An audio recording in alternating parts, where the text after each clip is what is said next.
reasons, the fact that, number one, it's hearsay to them. And also, Judge, I would point out the fact that the state, this video was done at the request of the defense. The state has no videos of any other evaluations done by the defense, of either of their experts. So we have no videos to compare it to, no way to observe what the evaluations, the 13 or so evaluations that Dr. Heidi conducted, the one evaluation that Dr. Joanie conducted, were never videotaped. So we have no videotapes that we can introduce to say, well, look, they said this and this on their videotapes. So I think it's prejudicial, it's unfair to the state, it's misleading and confusing to the jury, aside from just the hearsay aspect of it. And we would move that they not be introduced. All right, Ms. Hershey. Judge, the case Smith v. Geico, 2nd DCA, 127 Southern 3rd, 808. The relevant paragraph in that opinion on page 2 on the left-hand side, the indented paragraph says, a videotape, like a still photograph, may be admissible if relevant to any issue required to be proven in the case. The clips that my experts are going to rely on are going to be relevant to insanity and abuse for self-defense. The clips that my experts have relied on is her description of abuse as it relates to her mother and her emotion. And the clips Dr. Ewing is relying on has to do simply with the psychosis and the delusional thought process. That's all we have to establish, that it's relevant to an issue in the case. But this isn't video of the abuse, like the video in the Geico is a video of the accident or what happened on the bus. This is just video of your client's reports to their expert. I mean, I just don't see it as evidence in the case. Certainly the witnesses can be questioned, the experts can be questioned about it, but is it evidence in the case? Why is it evidence in the case? Judge, if an expert is able to testify to the contents in the video, for example, like Dr. Lazaro, I'm assuming, is going to be allowed to testify that Nicole, when I asked her about the homicide offenses, said XYZ. The videotape is just the best evidence. So it's the best evidence of that. So let me ask you this. Your experts did not opine that she was either insane or the victim of battered child syndrome until they saw her answers to their expert's evaluation? Is that what you're telling me? I did not say that. Okay, then why do they need to be able to play this video of what she said to their expert? Because if an expert is able to testify to the context, then the best evidence rule says, if we have a description of exactly what Nicole Nachtman said versus an expert's interpretation of what she said or a paraphrase of what she said, if the video is the best evidence about what she said about the abuse and her psychosis and delusional thinking, that's what the jury should see.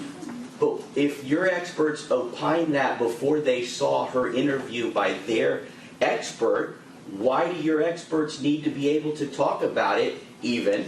The state has said, fine, you can use it, and you can. You can use it for impeachment. You can ask questions of their expert, and if their expert denies or testifies differently, that's the purpose why, like over in civil, you cited a civil case, but I presided in civil. That's why they tape evaluations or physical examinations by doctors, so that if at trial something comes up differently and they want to be able to show the jury, and I'll allow you to do that. If there's answers to questions from their expert and you want to show a part of the video, I'm not saying it comes in as evidence, but you want to use it in your cross-examination of their expert, absolutely, and by all means.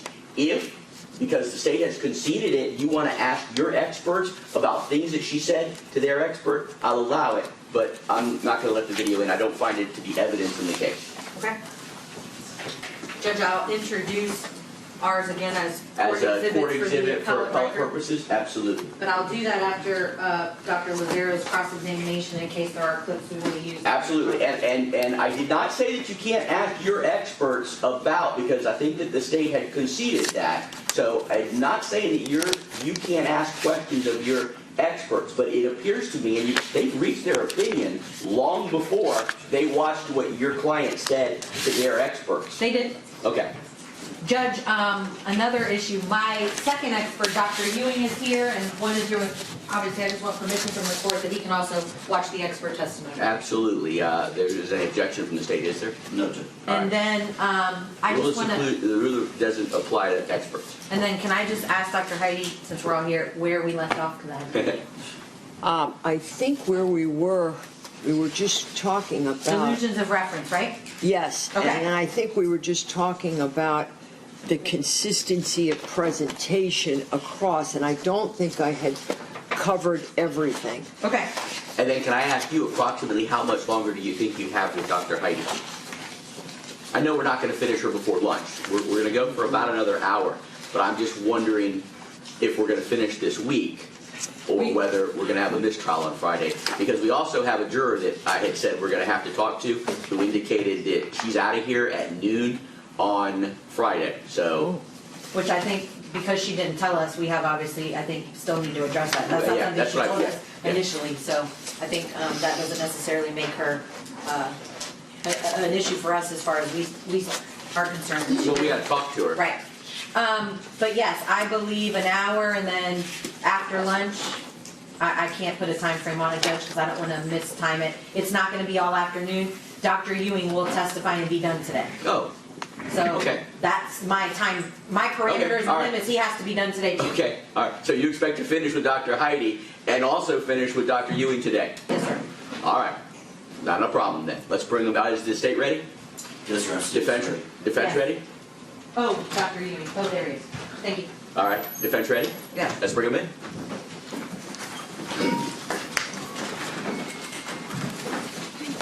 Let me just say, I certainly appreciate your optimism.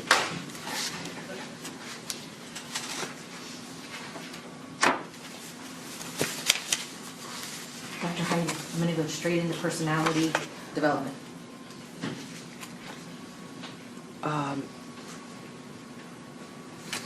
Okay. 25.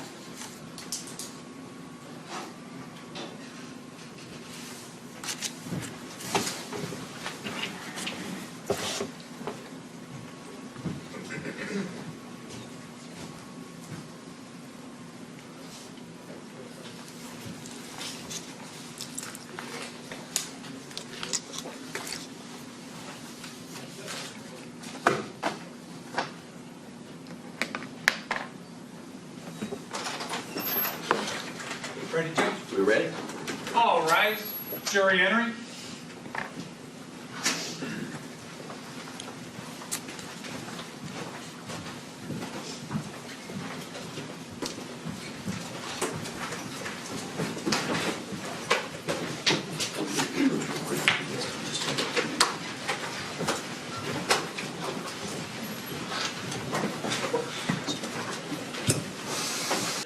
During the break, did you have any contact with anything, reports about the case, discuss the case amongst yourselves with anyone else, or do any research related to the case by show of hands?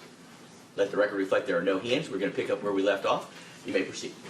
Dr. Heidi, we left off with you discussing delusions and signs that Nicole had reported to you. I want to go now to what your observations are as it related to Nicole's personality development. Okay. Oh, I don't think, yeah, it's on. Okay. What I mean by personality development, and I pretty much introduced this concept already, is how Nicole thinks and functions. And with personality development, it's really relating to human development or child development. So if you have, for example, say 2 21-year-olds, they may be at very different levels of maturity.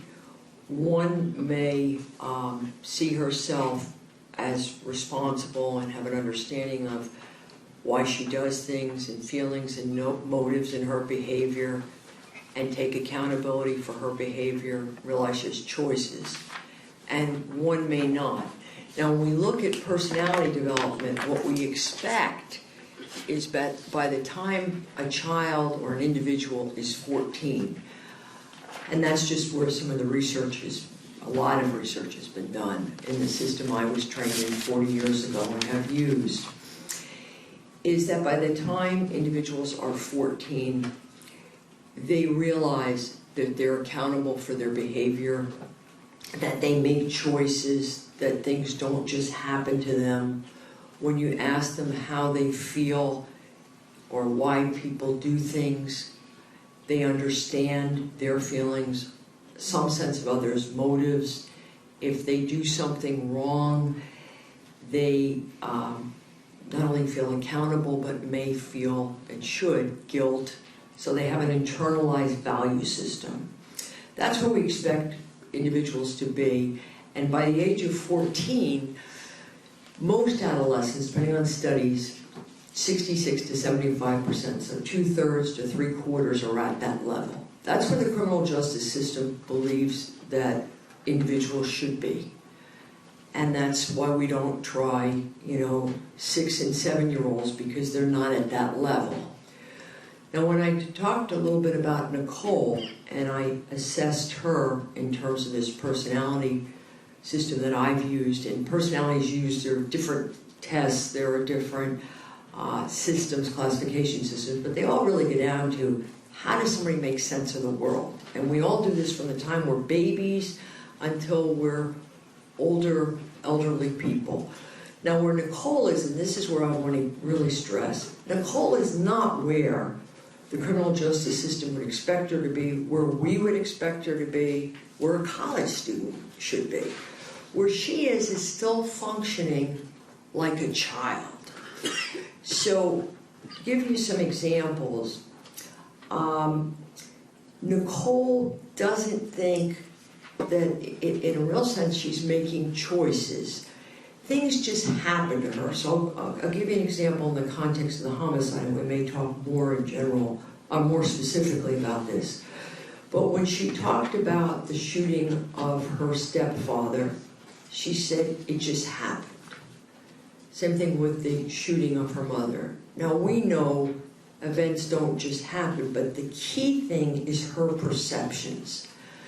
That's why someone at her level doesn't quite get what we expect her to.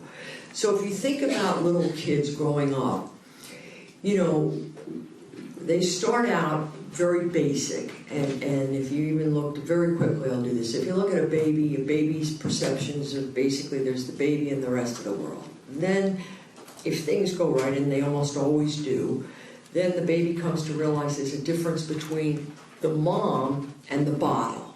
Both provide nurturance, but if you've got a good mom, the mom comes and feeds you. And the bottle, no matter how much you try, will never come across the room. But people are different than objects. Then if things go well enough, meaning there's parents are available, caretakers, we get to the level Nicole is at. And that level is, and parents do this, and it's a good thing. You're trying to teach your kids how to get along. So if your child says, I want an ice cream cone, parents say, typically, what's the magic word? And the child says, please. And the child learns, well, if you say please, you're more likely to get an ice cream cone. That's normal and that's fine. We expect children then to move beyond just figuring out what they need to do to get their needs met. And if the home is, and the parents are good enough, meaning if they're encouraged, then they get to the level we expect them to be, where they start to really internalize values, and they do things because it's the right way, not because they don't want to get in trouble. And if they do something wrong, or if they lie, they feel badly because they've deceived.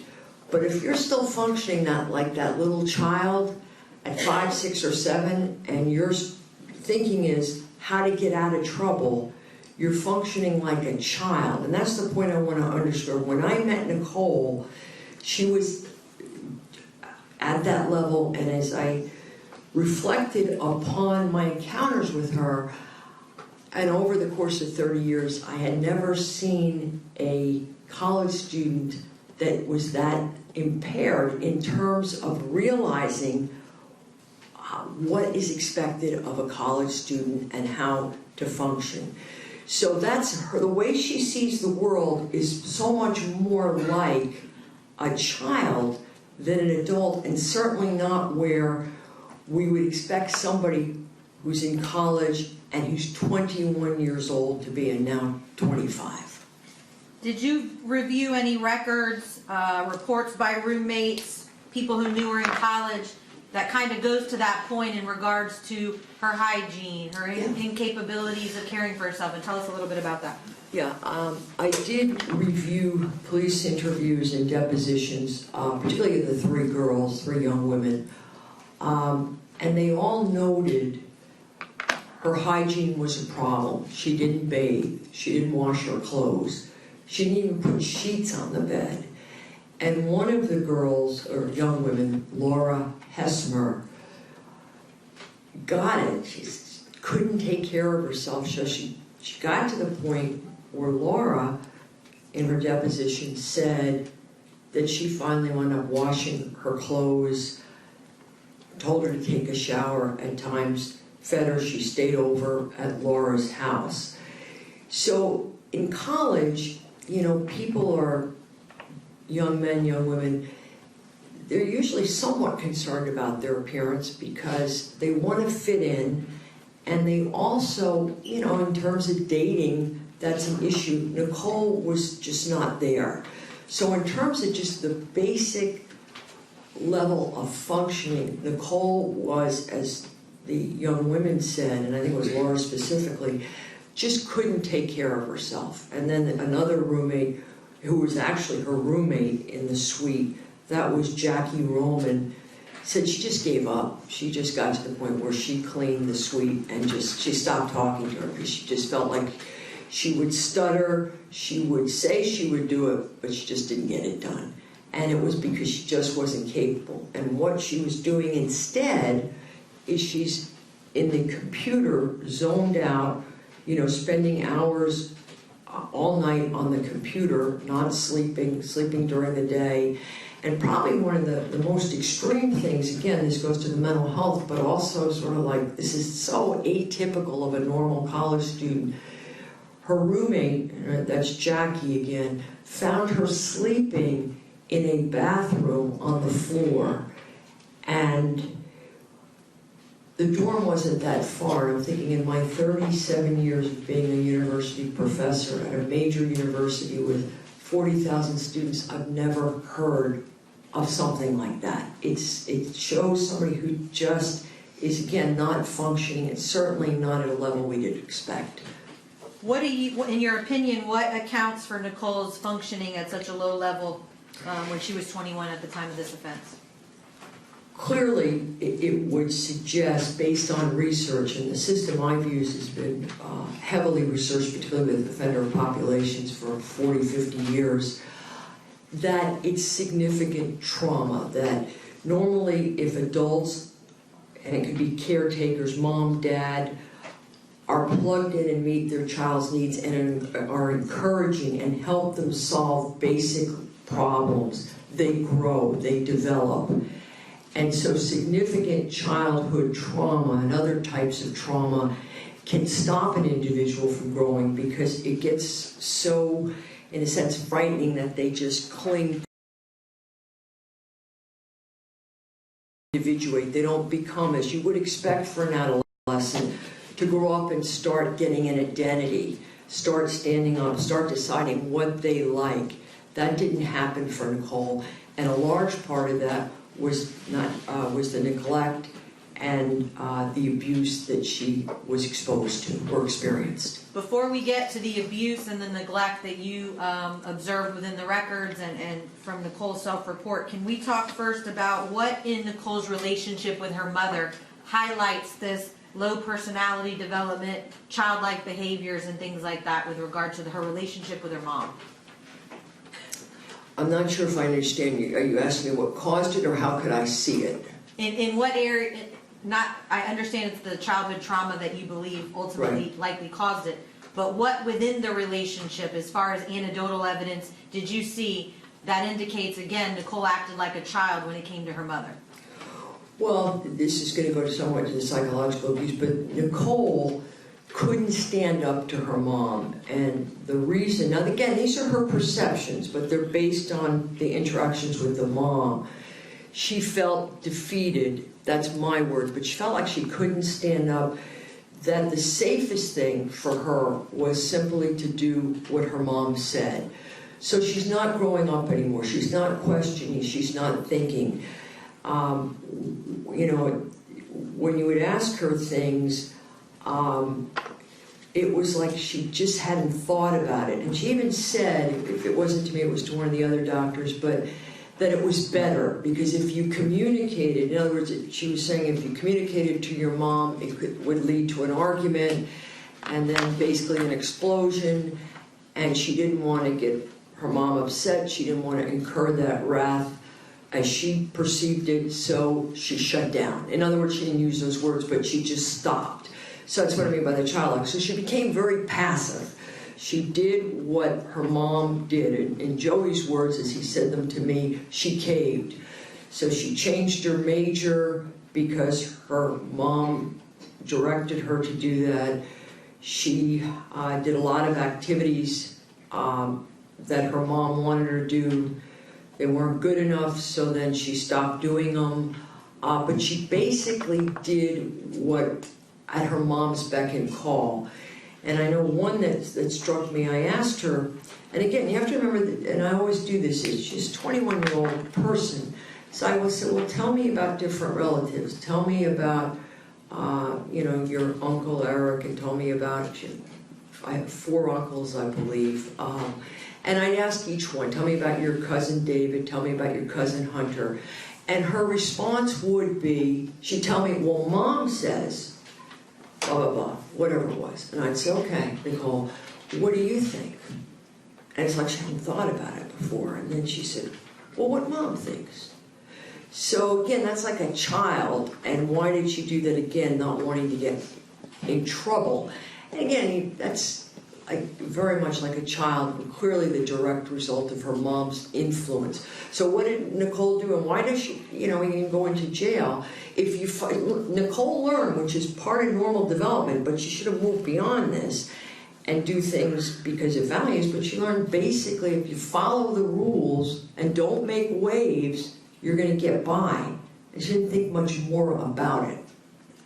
All right, let's go to the childhood trauma that you discussed a moment ago and talk about what evidence in the materials that you reviewed, your interview with Nicole, the interviews you did with family, as to what your opinions are as to the childhood trauma or the maltreatment that Nicole experienced as a child. Okay.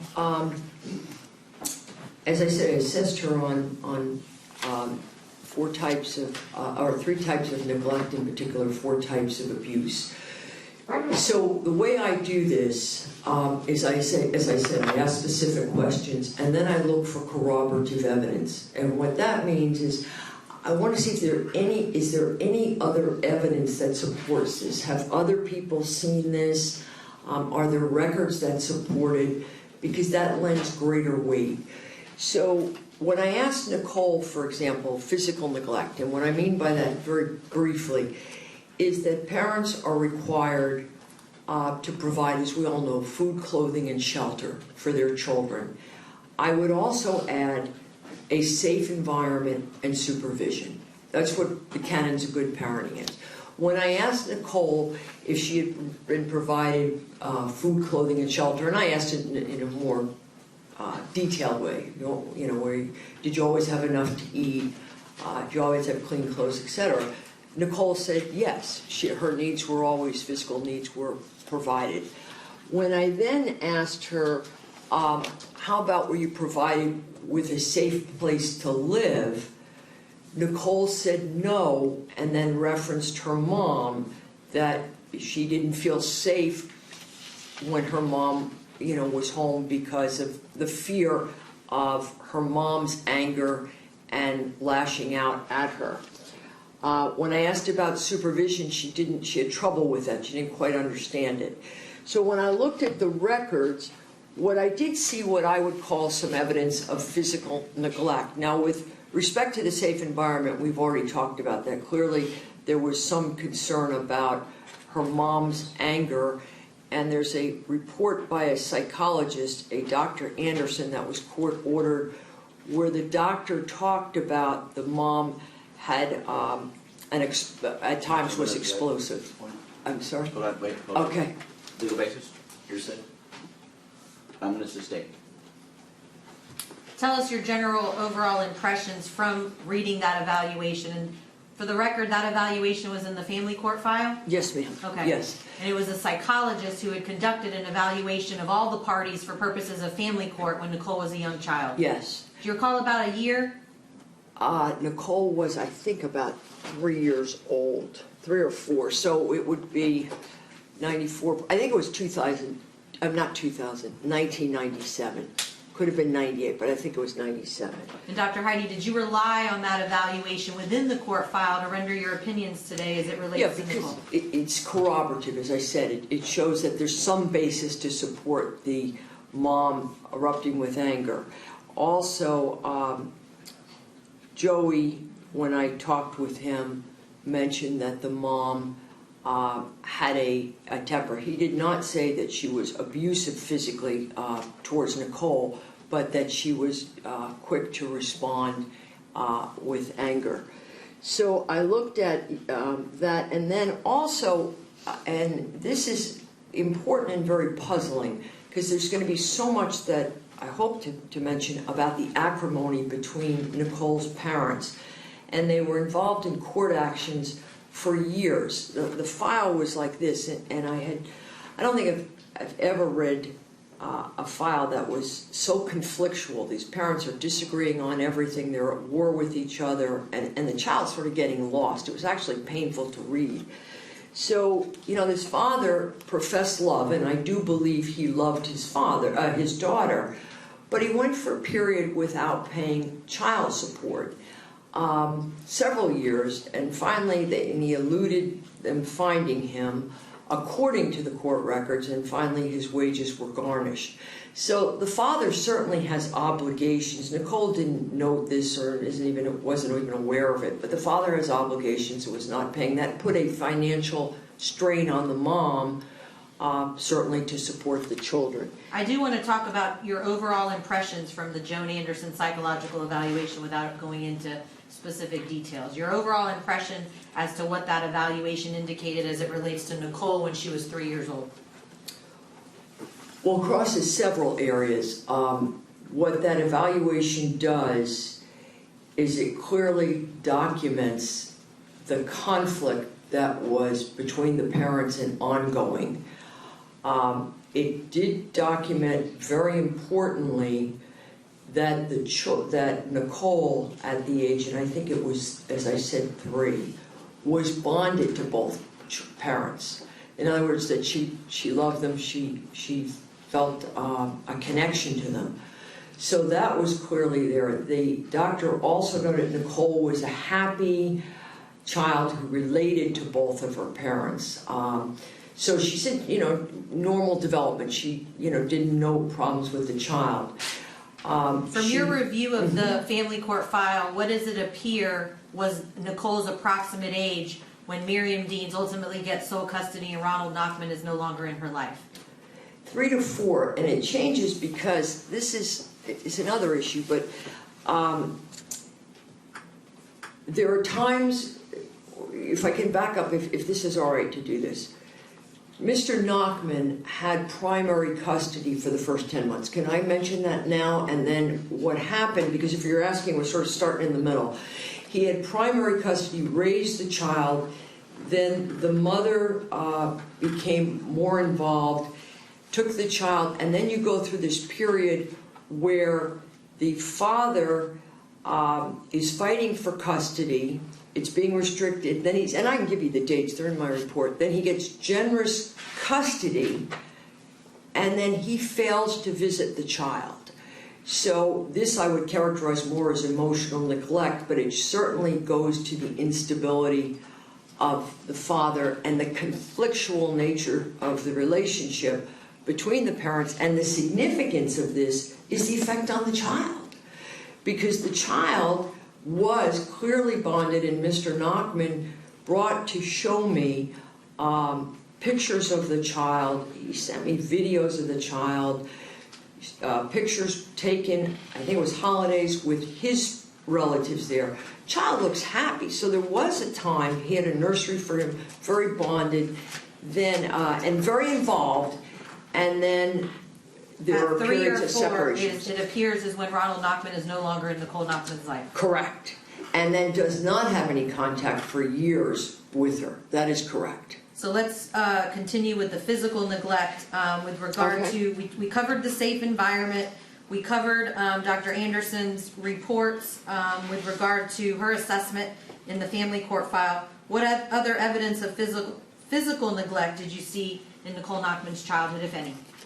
Two other things where the record suggests she was not adequately supervised as a child, as an adolescent. Now, this was when she was in Sickles High School, and I need to correct myself, it wasn't records, this was reported, it's in the deposition by Eric Lear.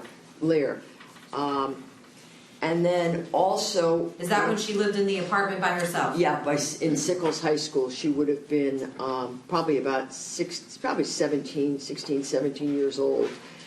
And Nicole mentioned that, again, she doesn't see it in the context of supervision. She said her mom would be gone at times. And what was the other instance of physical neglect if we have the apartment incident?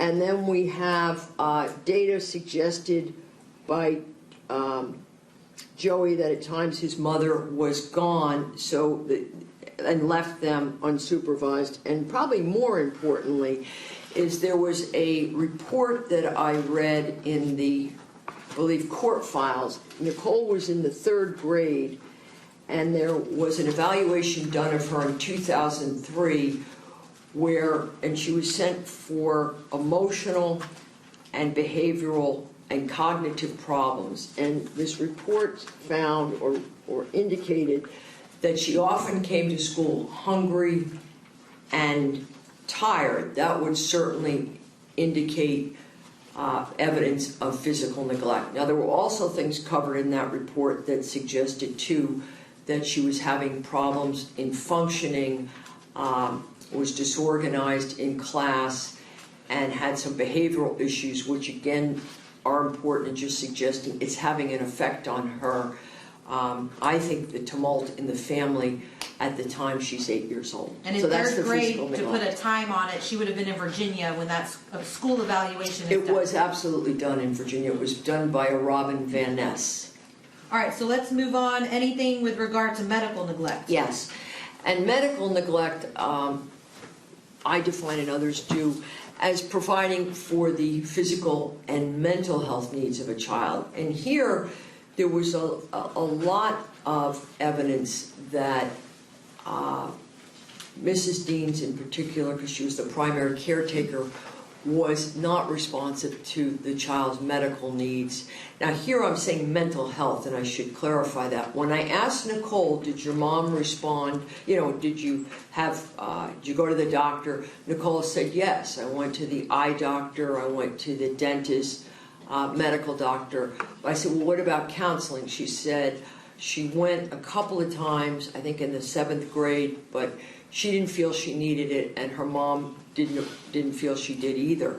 Now, why this is significant is because there's substantial evidence that Nicole was having problems. The family noted it, and it's in the depositions. I have several instances, but where, she's having problems with hygiene.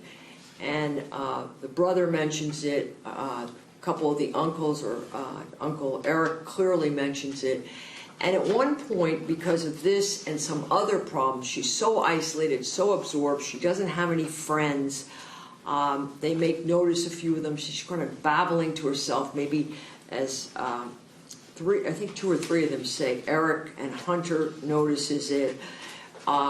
She seems to be talking to herself. So these individuals, Joey, Uncle Eric, David notices it, Hunter, family members, they're concerned, and clearly what was told to me, and it's in the deposition, Joey, the brother, talked to the mother. She kind of sloughed it off.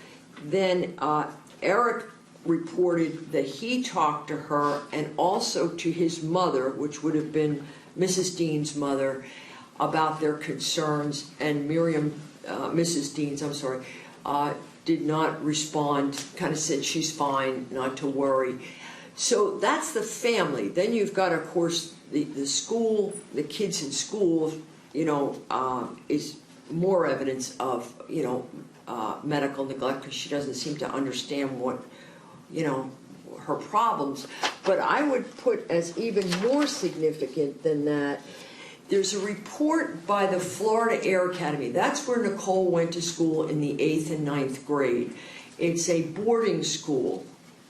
And Nicole, the teachers, and there's correspondence, that's the biggest file. It's about maybe 100 pages, a lot of emails going back and forth. And without telling us the content of the emails, tell us your overall impression of the emails. Okay. What the emails clearly showed is that she was not functioning at a standard you would expect to. She was isolating. She was not coping effectively. There were other kids, one girl in particular that bullied her, and Nicole didn't know how to handle it, so she responded in... Without the details, just the overall impression. Yeah, okay. So clearly she was having problems just existing in that environment as one... I shouldn't be quoting, I guess, but she was sort of like beating to her own drum. But this is a time when kids should be having friendships, and Nicole just wasn't there. She was isolated, just unable to blend in with the other kids. Was your impression in reviewing those Air Academy records or the documentation that you're testifying to right now was coming from concerns that teachers and counselors were having? Absolutely. Okay. Absolutely. Any and in evidence?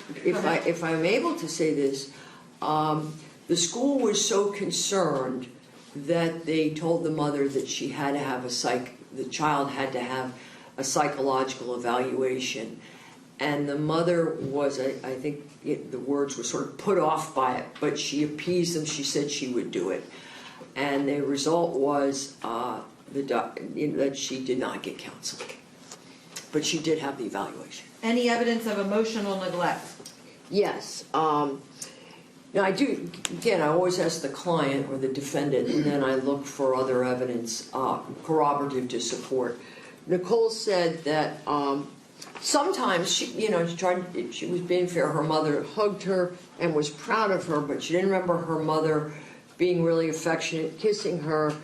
And she said she wouldn't listen to her. The mother would not. Now, when I define emotional neglect, I look at not only giving expressions of love, but I also think in terms of listening to a child, helping a child with their problems, with their issues, letting them kind of become who they are. And Nicole's remarks clearly didn't suggest that. Then when I talked to the brother, Joey, about a week after it was little more than a week after the incident, he was very fair trying to explain how his mom was, but he said she was not an affectionate type of person. The affection she gave was rather limited. She wasn't warm. She was not described as a good listener, so that would certainly be supportive of emotional neglect. And then, it's also important in this context to put in the father, Mr. Nachtman. He has these visits that are scheduled, and as I said, there are periods of disruption. Finally, Mr. Nachtman gets the visits, and then he doesn't show up. And so you think from the standpoint of the child, the child's going to be told, Daddy's coming. The mother even traveled from Florida to Texas to see the father, and then the father does not show up. And that's repeated to the point that the father's visitation rights were suspended for 6 months for failure to appear. And then, very important, again, in corroboration, is an observation made by one of the majors who had great contact with Nicole at the Air Academy. And she was saying that the mother, when she came to pick up Nicole, just gave her... Okay. Conclude? I'm sorry, Judge. Approach. Okay. As far as what people said within those records, again, your overall impression of observations that people at the Air Academy made about the relationship or this emotional neglect between Miriam Deans and Nicole. Okay. Yes, Counselor. Ms. Hersey, what I gleaned from the records is that, and my observations, conclusions, the mother was not warm to the child. In contrast, the child seemed to approach the mom, and the mom was not responsive. Now that's based on the records. What, if any, evidence did you find that Nicole was physically abused? Now this is important, and it's all important, but there's limited acts of physical abuse that Nicole reported, and I've listed them. She comes back to several repeatedly.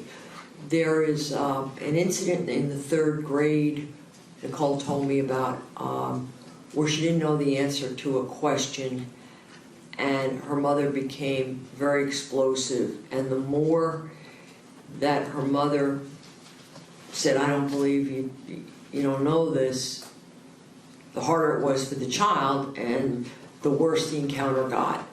She referenced another incident. Let me ask you real quick. When Nicole describes these instances that she does remember, what is her emotional state when she's describing these examples? Nicole's emotional state. Yes. When Nicole's talking about this incident and several others, she often sobs uncontrollably. It's like they're fresh. We would call that untreated trauma, meaning that it's almost like she's right back there. I mean, she's talking about it and she's crying, and the one in the 3rd grade where the mother, she said beat her, hit her, is very painful. She hasn't gotten over it. Then she mentions... When you talk about, let me stop you real quick. We mentioned that the state's doctor, Dr. Emily Lazaro, who evaluated Nicole a couple of months ago, almost 4 years after the incident, those were videotaped and you had an opportunity to review those. Is that correct? That is correct. And in fact, when Nicole is describing these same examples, like the 3rd grade and the examples of physical abuse, what did you observe about Nicole during those video evaluations? The same thing, and I gave the one in the 3rd grade, there were several others, but it's the same thing. She starts sobbing. It's like she's back there reliving it. That's the sense of real trauma. And then what she does, in the sense of the 3rd grade, she's crying and crying, and she's kind of rocking, and that's a sign of, how people sometimes self-soothe when they've been traumatized. And then she ends it, I'm sorry, I'm sorry, I'm sorry. Just like a child, like she's back there, like saying to her mom, I'm sorry, I'm sorry. So that was the 3rd grade. Then she references several others. One in the 10th grade that mother slammed her head on the table because she couldn't write, or was writing poorly, cursive. 11th grade, she kicked her because she said she walked like a man. And then she mentioned some other things that her mom did, throwing plates. But the ones that she keeps digging her nails in as she got older. What happens though, when Nicole recounts those same incidents, she becomes very emotional to the point of sobbing. Now, that's limited, what I would call limited physical abuse in comparison sometimes to what I see. However, the intensity for Nicole is still there, which would lead me, somebody who's been doing this for 30 years, to believe those incidents happened because she is so strongly reactive. She just keeps going over them, and once again, it's as if they're happening now. They're that painful to her. And that occurs each and every time she recounts the ones that you've at least mentioned, if not others. Yes, and there are others, but those are the main ones. She talks about her hair being grabbed by her mom. As I said, her mom pushing her, hitting her with a plate. So those are some of the incidents, but the ones that were clearly that she referenced the most, that 3rd grade incident keeps coming back to that, the 10th grade, the 11th grade. Then there are some others that I'll get into that go more into psychological abuse, but clearly those, I do believe, even though there's not corroborative evidence of those events, that they occurred. Based on her emotional reaction when describing the intensity of her emotional reaction, and the fact that she's brought it up to me and to the other experts. It's not like it changes over time. It doesn't get embellished. She comes up with more. It's the same incidents over and over again. And those video evaluations of Dr. Emily Lazaro that you observed, as we stated a moment ago, happened in 2019, this year, Correct. 4 years after you initially saw Nicole. Almost 4. And that emotional reaction, the sobbing you described, is still evident in those video evaluations. Yes, very much so. And when we're talking about sobbing, is it like bawling, there's, snot coming out of her nose, there's tissues? Is that what you observed in the video? Yeah, I think that would be a fair representation. Sort of out of control, not just a little whimpering or getting teary-eyed. I mean, she is visibly upset. And at times, as I mentioned, she starts rocking, and again, you see that with individuals who've been traumatized, sort of a self-soothing thing or behavior, and she does that in those incidents when she's talking. And she doesn't do that throughout the interview. So again, it goes to the intensity of those experiences. Let's talk about the verbal and psychological abuse. The verbal abuse, I have a formal definition, but really what it gets at, and I think this is the best way to think of it, is words that wound. And clearly Nicole reported that, and then there was evidence by others. So Nicole reported her mother would say mean things to her, belittle her, and curse at her. And I don't want to go into some of the words specifically, but I'll give you an example, calling her an effing retard. She would say things like that, and on another occasion, which was a real high point, and I give more, but this was a real high point. It was her graduation day, and Nicole had picked out a dress, and it was, it's a big thing graduating from high school. And Nicole went there, and her mother said to her, right after the graduation, Judge, I don't object to your say. Without telling us, Judge, can we approve? Yes. So, right after the graduation, when they had that moment together, her mother called her an overweight skank, and Nicole was crushed.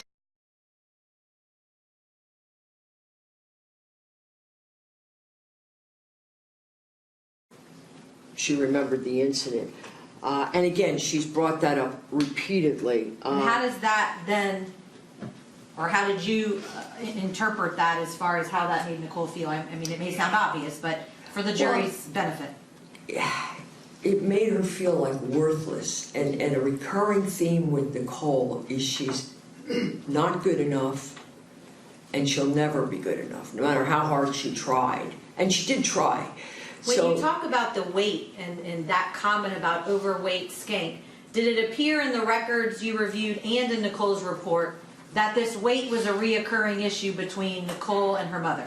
Yes. And what evidence supports that in fact weight was an issue for her mother and that she actually shared those beliefs or those thoughts about Nicole's weight with Nicole? And I'm getting at liposuction and... Yeah, no, I know where you're going.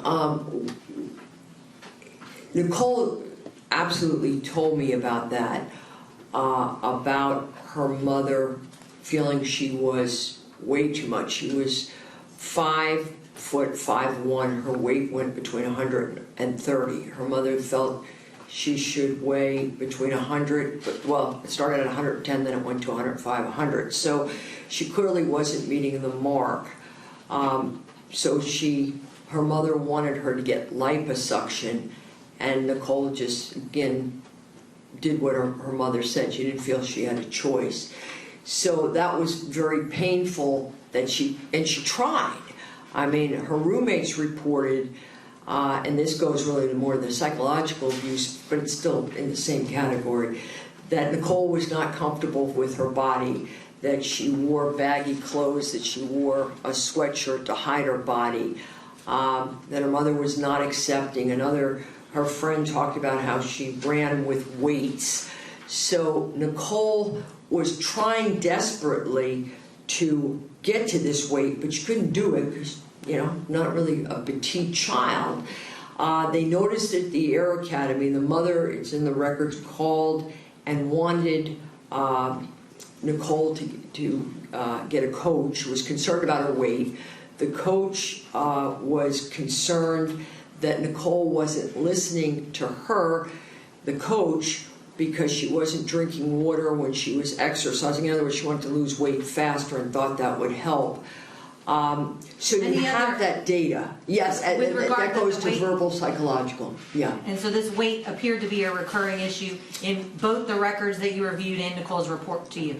Her report, and the records, and also what her roommates or the FSU women, the young women, said was a recurring theme for all of them. Any other examples of psychological abuse by Miriam Deans to Nicole that you found in either the records or in Nicole's report to you? Well, can I say just one more thing on verbal abuse? Okay. When I talked to Joey or Joe Lee, or the brother, he mentioned that the mother could be quite caustic, and that was also in his deposition, that the mother would say things like, this isn't the deposition, my children are a disgrace to me. Oh, all right. Any other examples Okay. of psychological All right, abuse? so psychological abuse. Now, let me just take a moment here, if it's all right, Mrs. Hersey. You know, psychological abuse is an important concept because what it means is it takes into account words and behaviors that could undermine or would reasonably be expected to undermine a child's sense of competency and self-esteem. So it's a broad concept. So it encompasses physical abuse, verbal abuse, and a few other things I'm going to tell you. So with physical abuse, there's a difference if, say, somebody punches an individual, a child, and it's a kid down the street, or let's say the adult down the street, if it's his parent or her parent, has much more of an impact because it's his parent and they're supposed to take care of, love, and so forth. If the same thing, if a neighbor says to a child, or even a peer, you're an idiot, or curses and said you're, effing worthless, that's a bad thing to say. And words wound, but if it's a parent that says that, it has much more impact. So that's a psychological abuse because parents are powerful individuals. So I just want to put that in the context that in this situation, from my conclusions are the mother was psychologically abusive in the reported physical and verbal abuse. But in addition, and this is very important when you're talking about psychological abuse, it's a concept that no matter what somebody does, they can't measure up. In other words, you lose weight, and again, the goal changes, but I'm just saying you lose weight, but that wasn't enough weight. You should be, the target moves, you should be lower than that. You get a B in an AP class, AP meaning advanced placement, and B is really good, and you're proud as a child because you got that B, and the parent curses at you and says, why didn't you get an A? And that they're disappointed. So that's very important. Humiliation is psychological abuse, and Nicole mentioned, and again, when she mentioned these incidents, they became, again, the sobbing, the intensity. She mentioned, and they're sensitive, the overweight skank really hurt her, devastated her. And then her mother found that she had a vibrator and then shamed her and said something, well, what if that was put on your resume? And so it's this sense that it was very devastating to her. She felt ashamed, demeaned, and sort of just totally discredited by her mom. Judge, did you want to break now for lunch? Or? Yes, I think it's, Okay. it's 12:30, so let's go ahead and break Okay. now for lunch. Ladies and gentlemen, we're going to do an hour and 15-minute lunch, so that'll be 1:45. Please do not discuss the case amongst yourselves or with anyone else. Please do not do any research relating to the case, and please avoid any exposure to the case outside of the courtroom. All rise for the jury.